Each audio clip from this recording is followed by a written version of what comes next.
Welcome to Kindred, hosted by me, Kate, and my sister, Jen. In this podcast, we explore our human relationship to the natural world. In connecting to this planet, we also connect to understanding, compassion, and empathy. How can we see ourselves as not separate or above animals in nature, but a critical and integrated part of an active ecosystem? Through conversations with animal advocates, scientists, conservationists, and many others, we look to inspire a new awareness of how and why we connect to animals in nature in order to repair and restore our relationship to the natural world.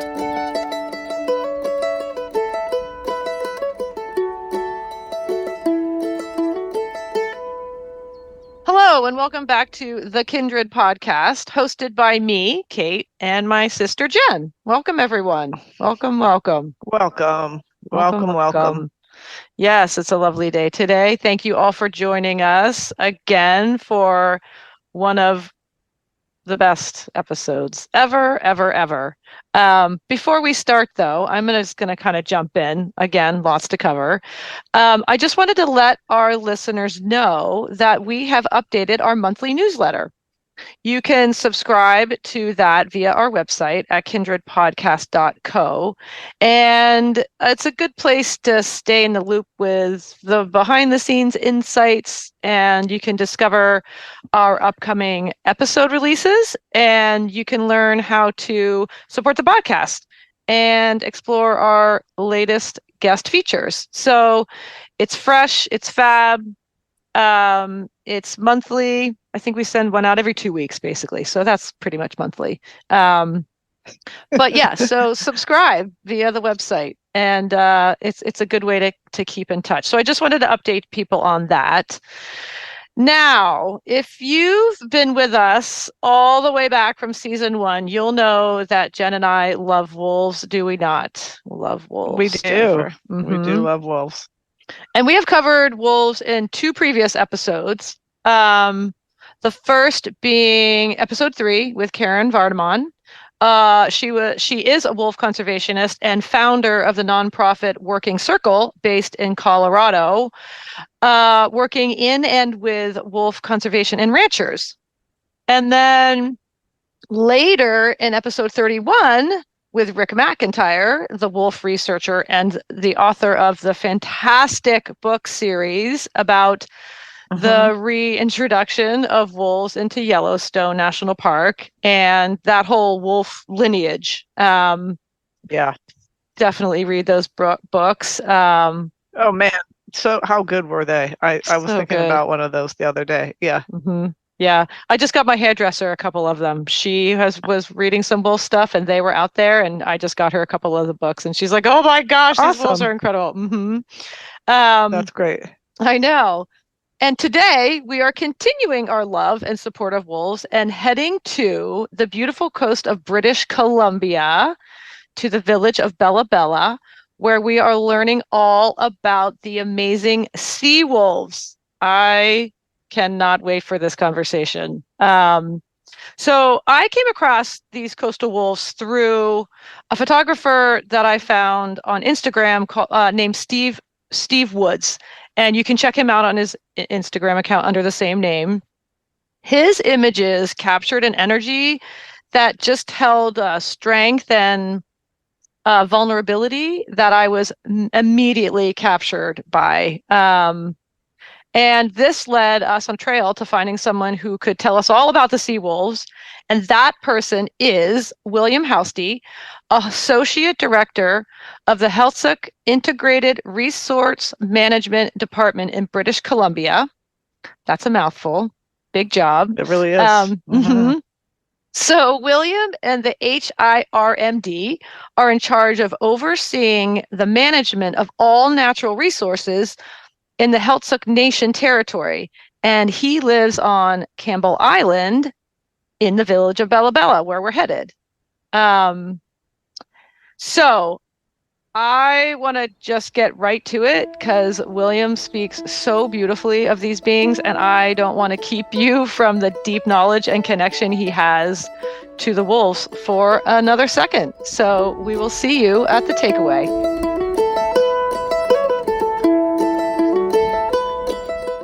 William, welcome to Kindred, and thanks so much for joining us today. Would you please introduce yourself and tell us what you do? Yeah, thank you so much for having me on. My name is William Housty. I'm from the Heiltsuk First Nation in British Columbia, Canada. And currently I am the Associate Director for the Heiltsuk Integrated Resource Management Department, which is the department that is responsible for overseeing the management of all natural resources in Heiltsuk territory. Oh, wow, amazing. So where are you located exactly? Give us a little feel for where you are. So right now I'm in the name of our village is Waglisla. It's also known as Bella Bella on the map. So we're on the west coast of British Columbia, right on the ocean. We're about midway between Prince Rupert, British Columbia, and Port Hardy, British Columbia. Those are the kind of major ports to the north and south of us. We're about 50 kilometers from the mainland. Okay. So we're mainly on the outside, very coastal. So we're situated on the extreme west coast of British Columbia. So does that mean if you're not on the main line, are you on an island? Yep, I'm on an island. Okay. Yep. Wow. Very cool.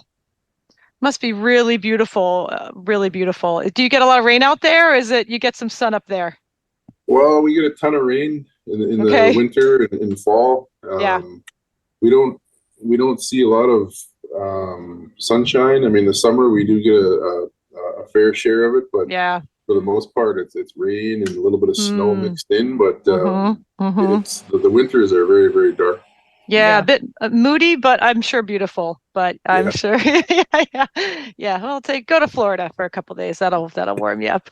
And I think I read on your website that your tribal groups have been in this area for about 700 generations. Yeah, that's correct. So our department worked together with the University of Victoria and some independent archaeologists and conducted a archaeological dig on one of the known arc sites in our territory that our oral history had recorded was the oldest site that we had in our territory. And so once we did the archaeological dig, we found that down at the very bottom, they were able to carbon date some old tools that were found, wood tools that were found, and actually verified that that particular archaeological site was about 14,200 years old. Wow, my goodness! And so that's the oldest site that we have in our territory and on most of the coast. Wow. Unfortunately, because a lot of these projects require money to continue, I'm sure if we continue to dig down, we would have found a bit more. Yeah. But we went as far as we were able to with the funding resources, and so that was a really good example of how our oral history went together with Western science and archaeology to verify one another.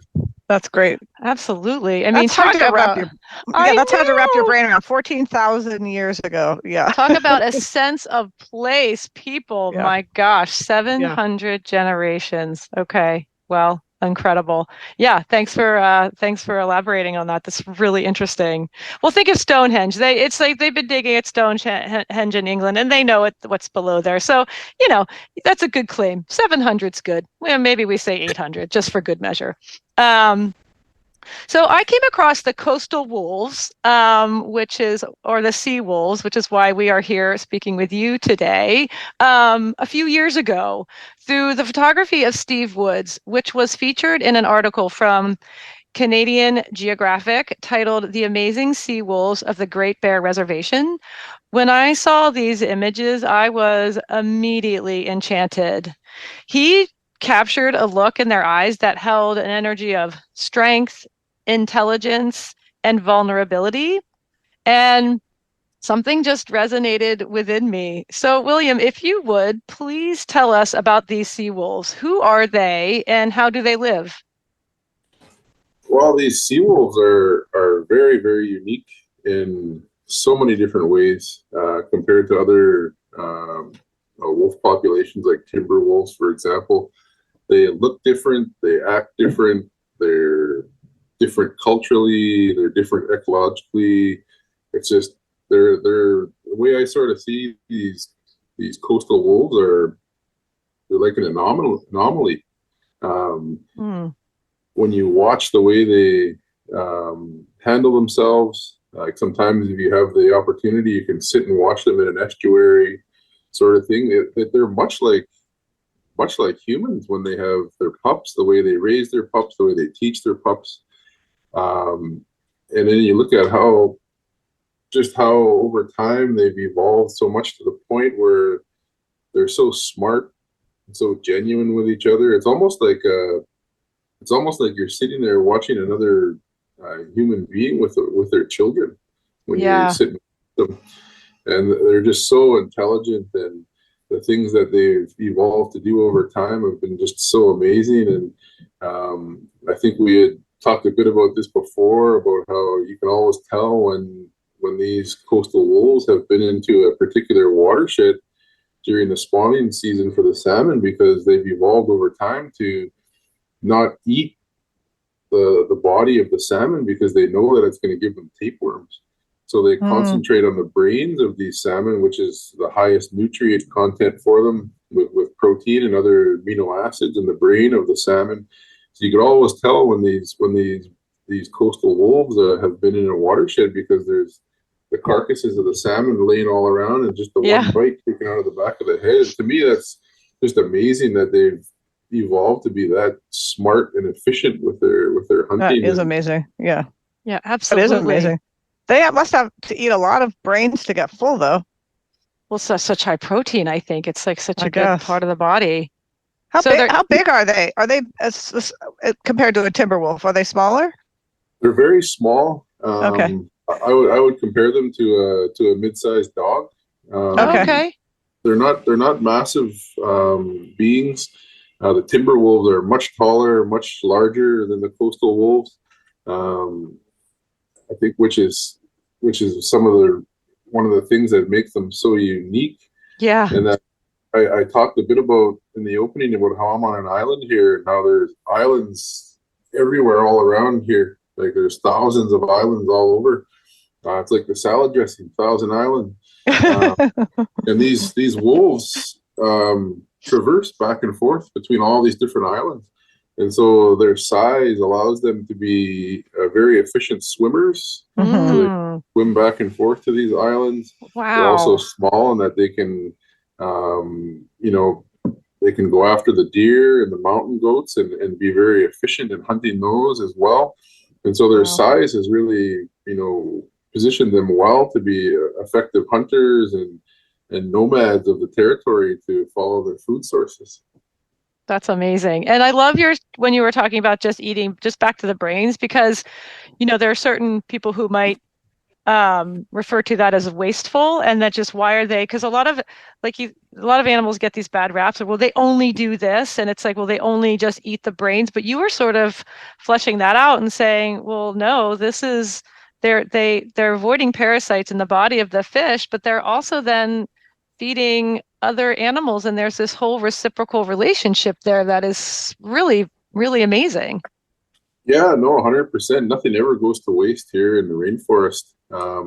So what these wolves are doing along with other mammals like carnivores like bears, they're taking the salmon out of the river and dragging them onto the bank of the river and eating what they eat, and the rest lays there. And so other birds, other smaller mammals like minks and martins, numerous different bird species, all the little critters that you can't see with the naked eye, and the moss, the roots of the trees are taking in the nitrogen from these rotting carcasses. And so we've actually done quite a bit of work here in looking at dendrochronology of the trees, and noticing that in the watersheds where there were large salmon runs, and that there was recorded a lot of carcasses dragged to the side of the creek, there was actually larger rings indicating that the growth of the tree was larger in certain years when the salmon run was bigger. Wow. And so it's a direct correlation between, how these coastal wolves are actually feeding the same rainforest that they use for denning, that they use for shelter and protection. And so it really is a reciprocal relationship in that they're not just taking a bite out of the head and wasting the rest. Absolutely everything else is going back to other creatures and nature, and just kind of keeping that cycle strong for one another. That's amazing. And what is dendrochronology? Dendrochronology, that's looking at the growth of the tree ring. So if you kind of pie off the tree, and it shows all the rings, and so the further apart the rings are, the more growth it had in a year. So you can look at what years the tree had less growth, more growth, and you can correlate that to when there were large salmon runs, and when we know there was more carcasses on the banks of the river, because we monitor those sorts of things. Wow. And so, the higher the salmon run, guess what? The larger the trees grew that year. And so it's an amazing cycle.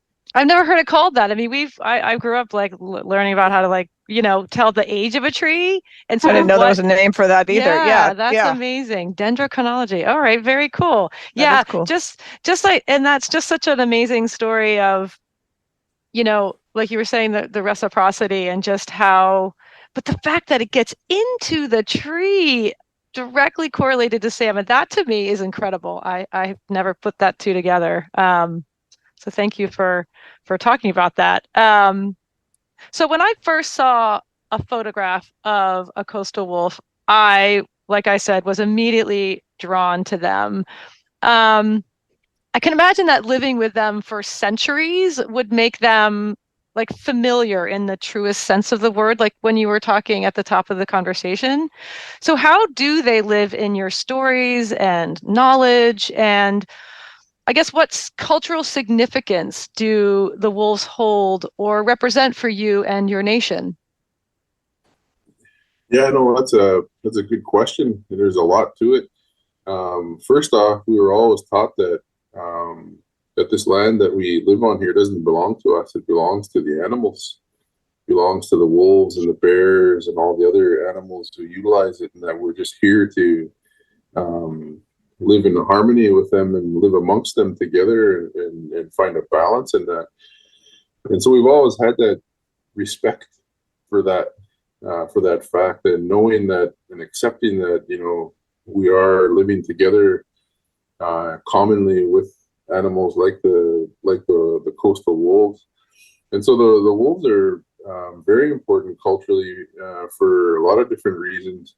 So in our culture, because of the nature of the wolves and how they hunt in packs, and how what I spoke about earlier about how it's really like watching human beings, like a woman with her baby. That's literally what it's like to watch these wolves in their regular lives, because of that connection, because of the way they hunt together and feed each other and take care of one another. Wolves were always looked at as warriors in our culture. And so in olden times, and I'm talking probably the mid 1800s, when we were still in active warfare with other tribes on the coast, the people from the wolf clan were always the first ones that were called to be a part of the war, because they were the warriors on behalf of the tribe. Right. And so on that side of things, they're very important culturally. But on the other side, something, and again, this goes back to a comment I made earlier about bridging Western science and traditional knowledge. So in one of our creation stories, in one of the places just 10 or so kilometers south of where I am, there's a story about a wolf mother, and she was a woman in human form. She gave birth to four little wolf pups, and she had no idea why her children were born as wolf pups. And so she started to observe the patterns that were going on around her, and realized that in the night her husband would leave the house, and he would always come back in the middle of the night, and there was always fresh meat, and there was always fresh food for them. They were very well taken care of. But she was very curious as to where her husband was going. And so what she did was she took her hand and she filled it with red ochre, excuse me, and she wiped it across his forehead when he was sleeping. And she laid in bed and pretended to sleep. And when her husband got up, she followed him. And as he got into the forest, she realized that he was transforming into a wolf, and that that was what he was doing in the evening, was that he was leaving and hunting with a wolf pack and bringing back food. And she was able to recognize which wolf was her husband, because the wolf had the red on the forehead. And so guess what? When you go out into different parts of the territory and observe the coastal wolves, I would say probably about 90% of those wolves have a red tinge on their fur. And so we believe that those are the wolves of the direct descendants from that original wolf story, and that's why they carry the red tinge in their fur, is from the red ochre that was put on the first wolf. Wow. And so that's really very unique to this part of the world. We've actually done a lot of work with a lot of science work, genetic work, on the coastal wolves, and looking at their diet and through their scat, being able to get their DNA, and even so visually they're unique. Through their DNA, they're unique to any wolf population on the coast or anywhere in British Columbia. Right. And so they're all around. Just that's why I called them an anomaly. They're completely different beings than everything else out there. And so culturally, that's really important to us, because not only were they a part of our first stories, creation stories, and first ancestors, but we're still living amongst descendants of that. In real life here today. Right. And it's such a great example of where, because I've been thinking a lot about this, where we talk about Indigenous knowledge and Indigenous science, and how these stories are packed with so much information on, just like you're saying this, even like the genetic sort of level, and the physiological level of like the landscape and the animals that you've lived with for so many years. And I often hear about stories in native culture being sacred. And I'm curious, is this part of why stories are talked about as sacred, because of just the level of knowledge that is held within them, that is passed down just through story, through verbal, so just through language? Is that true? Yeah, no, 100%. It carries so much meaning, and it doesn't matter which story you choose. There are lessons that come out of each story, and tell the history about why things are the way they are today. And so right back to the older generation, like I used to hear my grandparents, when they would tell us stories, the stories would conclude almost every time with, "That's why it's like that today." Or, "That's how we got to the way it is today." Right. So yeah.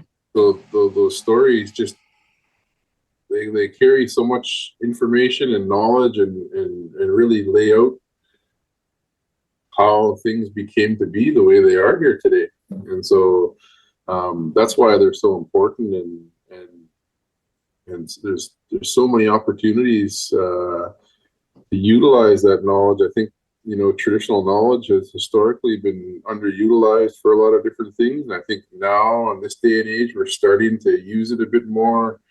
I think as people are becoming a bit more comfortable with each other. Someone like my grandfather wouldn't even have answered your email or phone call, because he doesn't want to talk to anybody. He doesn't want anybody to know anything. Yeah. Right. Yeah. And I don't understandably really blame him. I mean, who could blame him, right? So for sure. Absolutely. As we start to kind of trust one another and realize that we're all really working towards the same sort of thing, that we can start to share a bit more. And obviously there's some that are put away and they're kept internal all the time, and then there's some that can be used in a sense of bridging together with Western science and archaeology and those sorts of things. Totally. but it's happening more and more, and I think we're seeing some really good results with doing that, and it's really helping us to piece together this anomaly like the coastal wolves and be able to paint that picture of how important they are and unique they are, not only from a cultural perspective, but also from a genetics, from a science perspective. So absolutely, bridging that together is really key. I agree Really with you. key. And I do think it is starting to happen more and more. And there's more people who are really realizing the benefits of using both together, and that there's a lot more strength if we work together, obviously, than if we work separately. And so it is hopeful for sure. It's a good sign. Well, and I think too, it's so we mentioned earlier, like place-based knowledge and what science, Western science, can learn from that, because when you've lived somewhere for 700 generations, it might be a really great idea to talk to the people who have lived there all this time, who, like you were saying, William, you see the wolves as other families, friends. It's almost like they are like, I don't know if you see them as kin, but it's just another nation living with you.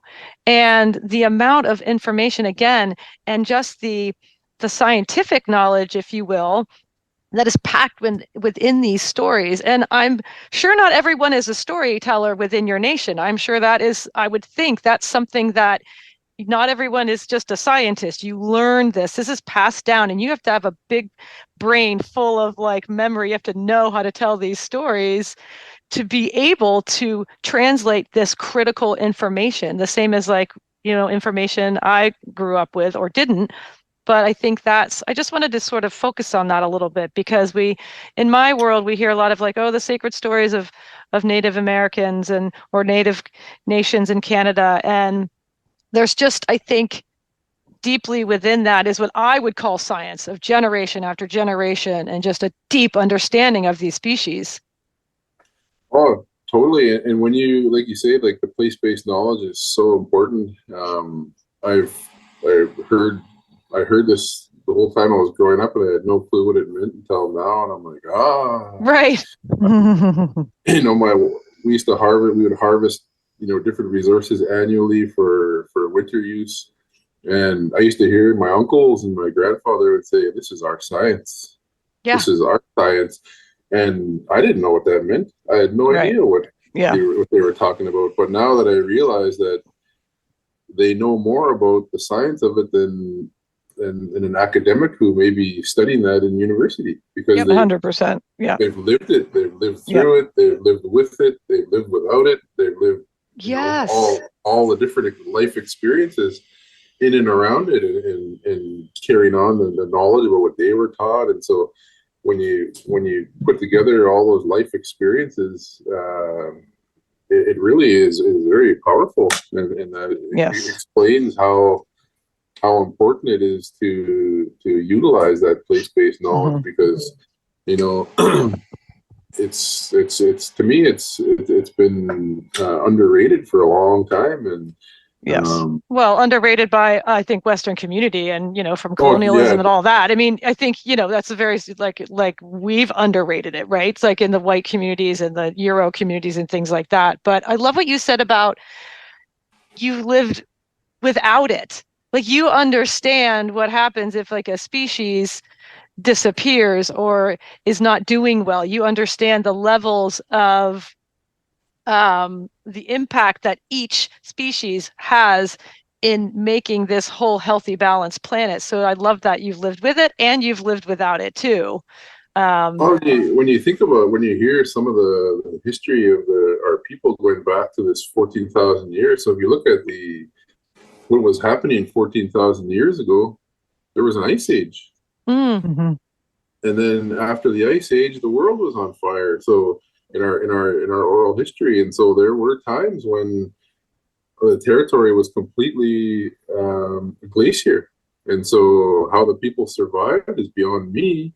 They were obviously there, before it started to become iced up, because they're in our stories. They talk about how on the very west coast of the territory, there was a small strip of land that never froze, and people flocked to that piece of land to survive. And so when you think about how the people survived for the ice age, Yeah. and not having resources, and then when these resources start to come back, so it's a constant state of evolution of living with resources that are coming and going, and finding the balance between them as they're coming and going. And so it's very important because people have lived with the bare minimum here, and we're talking about climate change and Yeah. how much the climate's changing now. It's a cycle. It's a cycle there that we've been here before, where the climate has swung to an extreme where there was no life and our little life, little resources, and so we're on that end of the pendulum again, and it's going to come back at some point. Just hope that it's not too drastic for our descendants who are going to have to live through that end of the swing when it gets here. Yeah, no. And, you mentioning climate change, I want to shift a bit and talk about the challenges that the coastal and sea wolves are facing today. Again, we are chronically hearing about the extreme challenges species like the wolves are experiencing. It's not only in Canada, but the US and around the world. So talk to us about challenges specific to the coastal wolves. Yeah, well, the wolves are so dependent on two sources, salmon and ungulates. And so I'll talk about salmon first. So the salmon population, not only in our territory, but the entire British Columbia and Alaskan coast, Washington coast, has depleted steadily over the last 70, 80 years to the point where there are numerous watersheds in our territory where the salmon population is now extinct. Wow. And so when you take away the access to those salmon that the wolves need, or it's so critical to them for different nutrient sources, it makes it hard for them to make it through the long winters here when they don't have that food access. And the climate change is really driving a lot of the decline of the salmon. Yes, there's been gross mismanagement from the government and others, but now that things have changed a little bit and some of that sort of turned around, climate change is what we're looking down the barrel of right now. And so salmon are returning, and they're going out into the open ocean, and for some reason they're not coming back. Something's happening out there, whether the water's too warm or the water's too cold. And so we're steadily seeing this depletion of salmon resources, and that's directly impacting these wolves because that's their main nutrient source. And so the other part of it is because we're having much more mild winter and fall seasons here now. Normally our mountaintops on the mainland and on some of the larger islands to the east of me here have huge snowpack. And when the snowpack gets 4 or 5 feet deep, the ungulates can't feed and they can't move around, so they get pushed down towards the water. And so that's when it makes it easy pickings for the wolves to be able to access mountain goats and deer and those sorts of things. And now that there's not as much snow on the mountaintops, so they're going higher. There's no reason for them to come down, and so it's almost not worth the wolf's energy to go all the way to the top of the mountain to get a deer and then come all the way back down. Right. So because the climate is warming up and we don't have as much snowpack, that's just almost eliminating that resource from the wolf populations.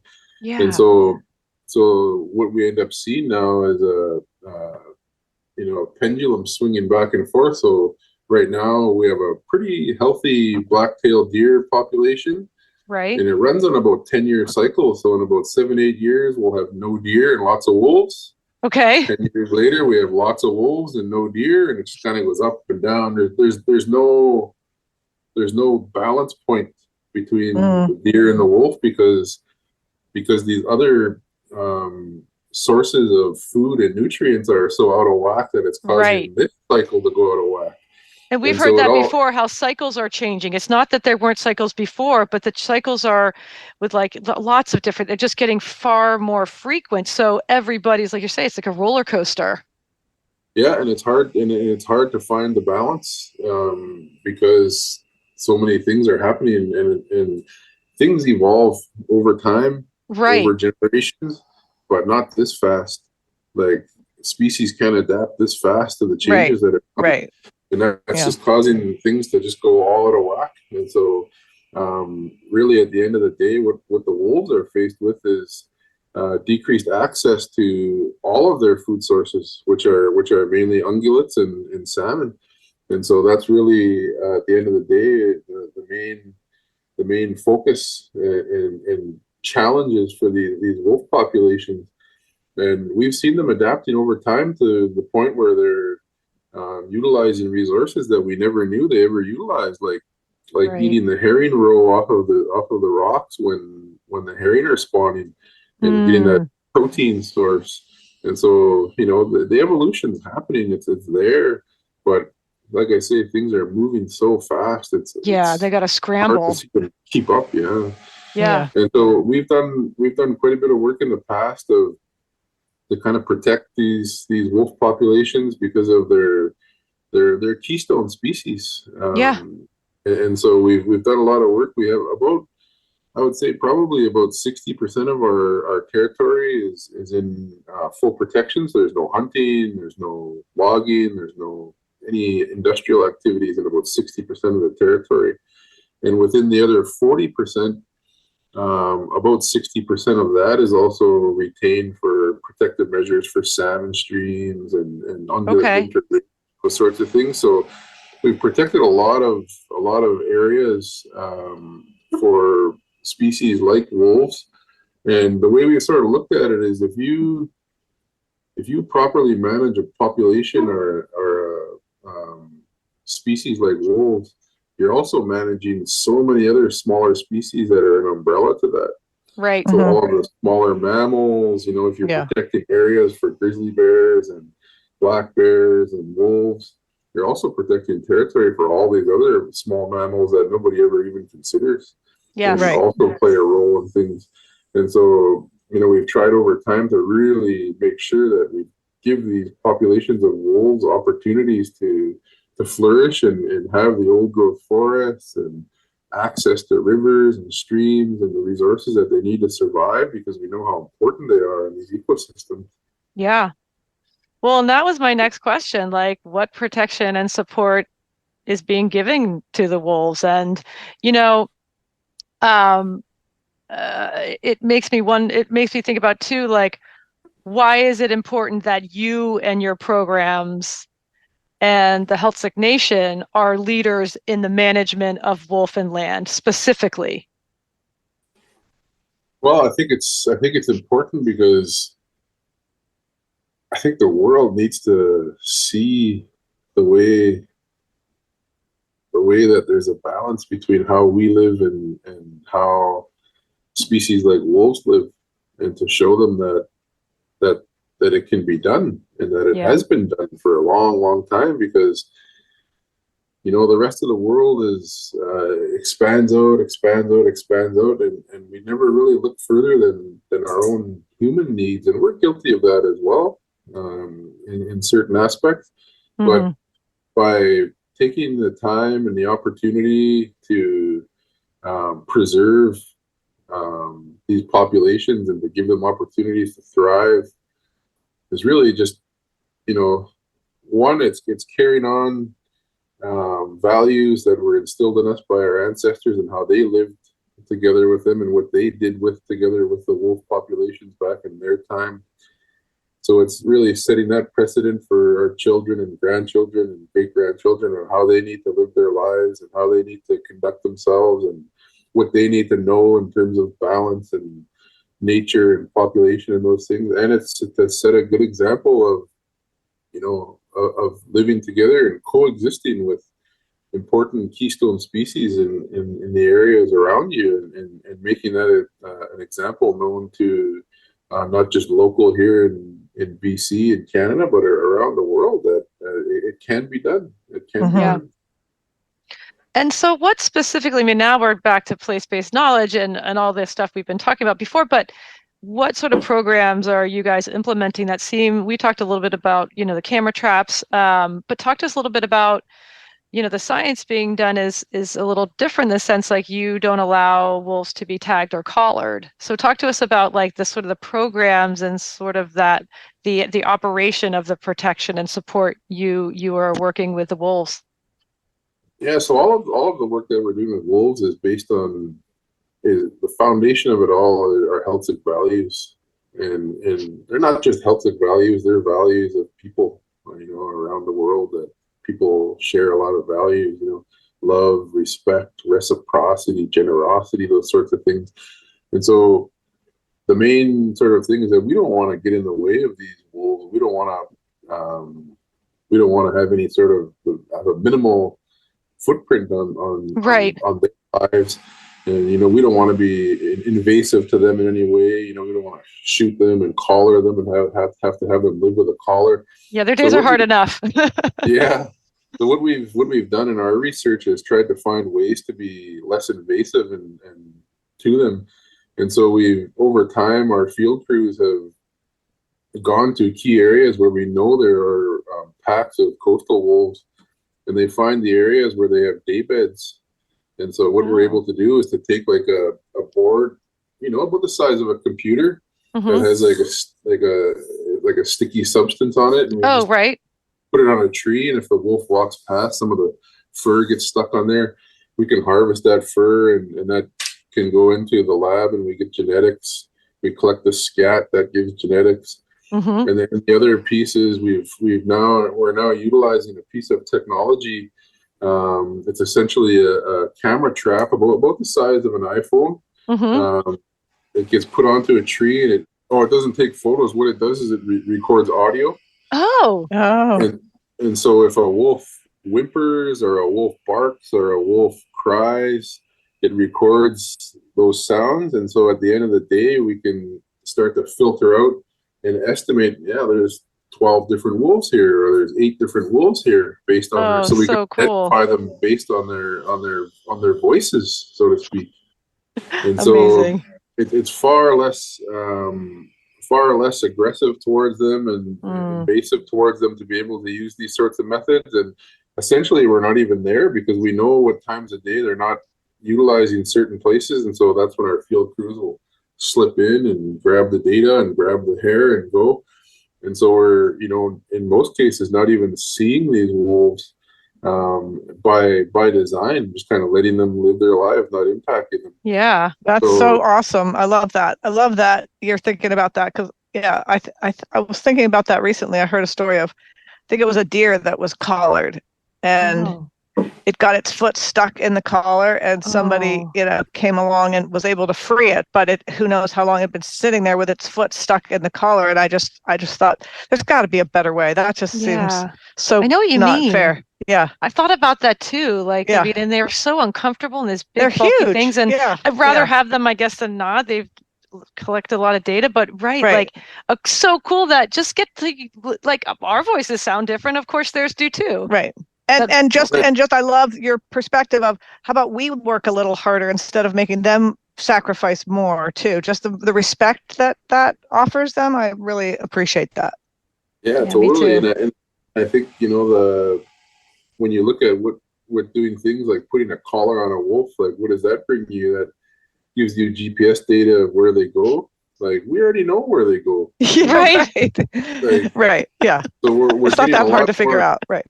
We're getting a lot more bang for our buck doing it this way because we're finding out genetics, we're finding out voices, and so and we're not even interacting with them. So that's I love that. So funny. We already know where they go. We don't need to track them. Like you already know, like you said, their day beds are, and you already know this. It's just sort of like doing this in such a different way, and it's really pushing like Western science to like what you're saying, Jen, just like let's adapt to them. Let's make it easier for them instead of them having just to work in discomfort to give us information that you already know. That's amazing. So William, you kind of before were already answering this question, but I'll ask it anyway. Why is this an important conversation, and why is it important we know about the real experience of the sea wolf? I think it's important just because it's important for us to realize that these species like this are still with us. They're still in existence. They're still thriving in parts of the world, and it's important that we know about them in ways so that we can help them, so that we can not be in their way, but to provide better opportunities for their populations to flourish, and just to set an example of how we can live together with them and coexist with them. I think that's the biggest part, is just showing that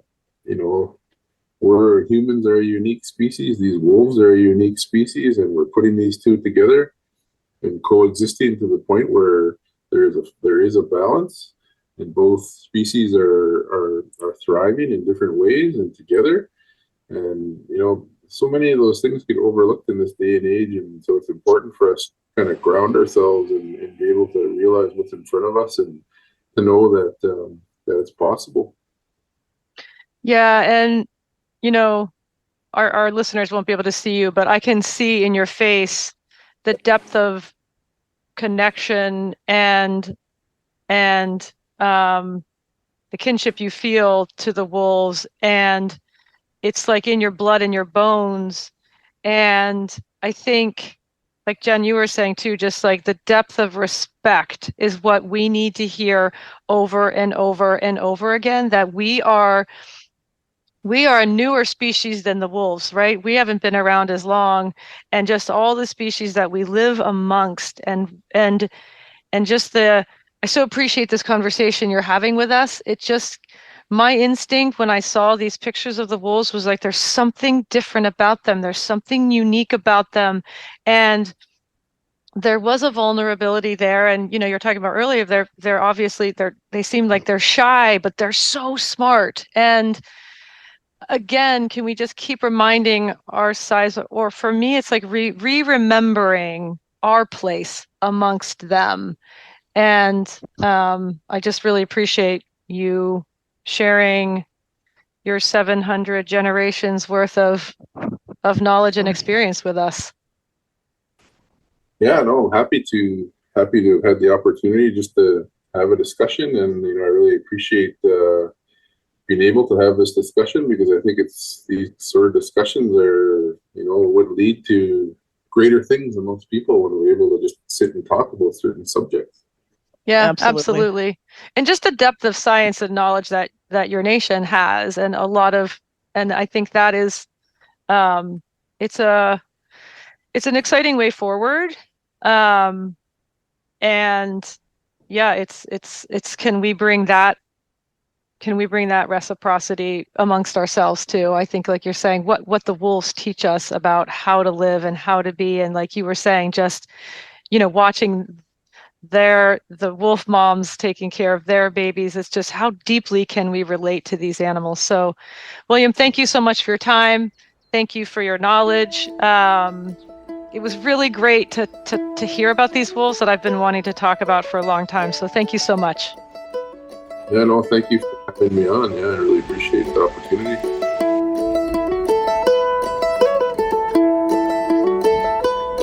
Hey everyone, welcome back to the takeaway.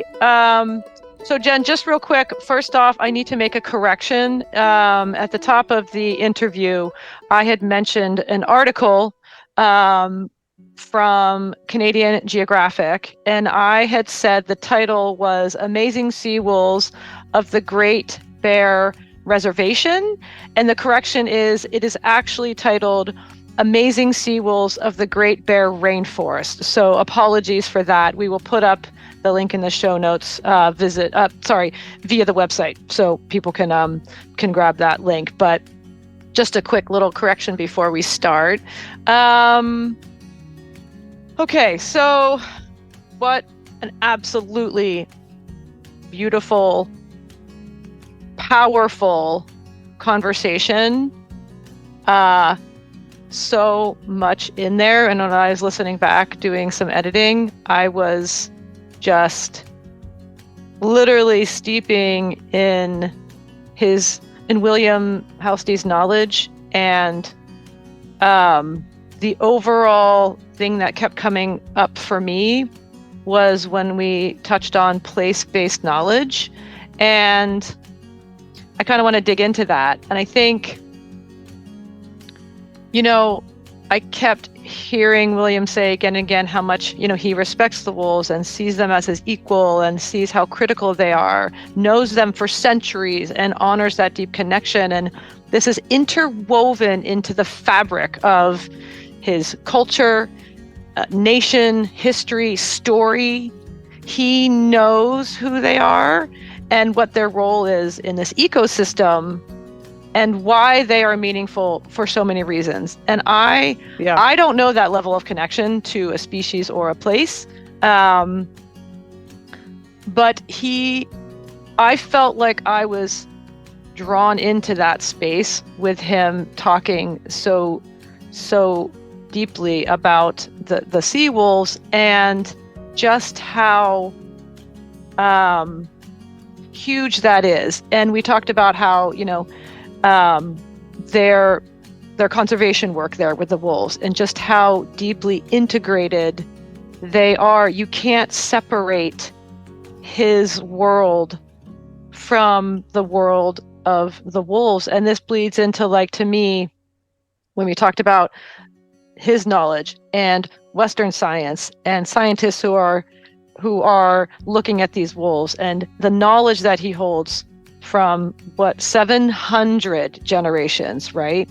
I think, I don't know how many people can relate to that depth of the roots are so old and so deep, and he's connected through that, through his lineage, through the air he breathes, the sea water. Every part is connected to this island, this place, this mystical land to me, and this part of British Columbia where there's all these islands. It's just this whole space. I would love to visit one day. What are your thoughts on that? Well, I definitely think that was the biggest overarching theme of the entire conversation. It just kept coming up in different ways, and I thought it was also just trying to wrap my brain around 14,000 years, 200 years. Right, from the Ice Age, right? You were talking about that. Yeah, that is a long time. And like you said, we just really can't. We don't have that kind of connection to land. I think a lot of indigenous people have that. Yeah, because they have been in certain areas, at least in certain regions of an area for a long time. But actually on that exact same space, a lot of indigenous people have been moved, from much bigger places to much smaller places. Sometimes they've been moved completely. So not that everyone does, but there's just because their lineage can be traced so easily through all their stories and all their oral traditions they have, and they are very good at keeping that history. That probably that's the most that anyone has. But I also thought it was so interesting that when he was speaking, he said at one point, the gist of it was that he didn't even realize what the elders were talking about when he was a little kid, because it's so much a part of his life. He didn't even know it was a thing, like you were saying. Yeah, and his dad was like a fish. Right, yeah. Yeah. A fish doesn't know what water is because it's never experienced anything but that. In that same vein, that it was, he only realized at some point, oh, that's what that is, as he grew up. And that's just very interesting too, that it's just such a... I love that too. Yeah. And you are also talking about climate change in context and sort of to place-based knowledge, which I thought was really interesting. Talk about that a little bit. Yeah, that was so cool to me. And actually it was very grounding and very interesting for him to be talking about the cycles, and that, because they can trace back to the Ice Age, that they they found a way to survive when it was barely survivable. And he was talking about the ebbs and the flows and all the different things that happen over that span of time, and how, in a way, it felt like not that we don't have things to worry about, but that Sure. these cycles repeat, where there's ice age, then the world's on fire, then, all these things happen now. And in a way, it was just a belief and a feeling that, well, we're going to be okay. We still have to try our best to do differently, but these are ebbs and flows that happen. And it took some of the panic, I would say, that I can have about the situation and the overarching fear out of it a little bit. Like, oh, okay, thank you for that perspective, that broad view. That Yes, very helpful. It was just helpful. So and I think you're right. Really good. Of course, there's lots to do. I believe in climate change, and we even said it's like part of the problem is that the cycles are going up and down at a rapid rate. It's the sort of the condensing and sort of like the compounding of it, and yet we may not be here, but the world will continue to turn, and the world will heal itself, and it is. It will. But you're right. It was that longevity because of this place-based knowledge that when a nation or human beings have lived in a space for that long, through stories and these wolves and understanding your landscape and your ecosystem so deeply, you can have this long view. And he talked about looking into the future of not just ancestors, but the people to come before them, generations coming before. And that also applies very much to the wolves. And I think he sort of sees himself paralleling the natural world in a way that I'm working to do now. And that's what I thought was so beautiful about the depth of connection and the idea of like reciprocity, which is sort of a newer idea for me in ecology, that this is just the way the world is. This is just how it works so well. And to me, it was so very kindred, where I don't have time to have 700 generations worth of connection, but the inspiration it gives me to keep working to create a space where we can find even a little bit of that connection, I think is what's so critical at a time of rapidly moving climate change. So thank you so much to William for speaking with us. Again, like I said, I will steep in this conversation for a long time and just really have a sense of the energy of the wolves now, from the story he told to just the way they work, how smart they are, all of those things. I just absolutely loved hearing about them, and just that they really are unique. And this place that he's lived among is so unique. So, just really fantastic. So you can... just want to say a little bit about our Kindred subscriptions. You can join the Kindred community by subscribing to our podcast on Apple Podcasts and gain early access to episodes and exclusive behind-the-scenes content while supporting our small independent production. You can check out the links in our show notes to subscribe, and for all the links to this episode. Thanks again to William Housty for speaking with us today. Such a beautiful conversation about the beautiful and powerful energy of the sea wolves. We'll be sitting with this for a very long time. Lots of love. Kindred is hosted by me and my sister Jen, produced by Kat Gaddy and myself, sound production and editing by Dan Cooper, original music by Ellie Grace, and our Kindred artwork was created by Lindsay Coffin. Please follow, rate, and review wherever you listen to podcasts, and feel free to contact us through our website at kindredpodcast.co, where you can also find details about Kindred Plus, our subscription service, as well as links to our social media accounts and show notes.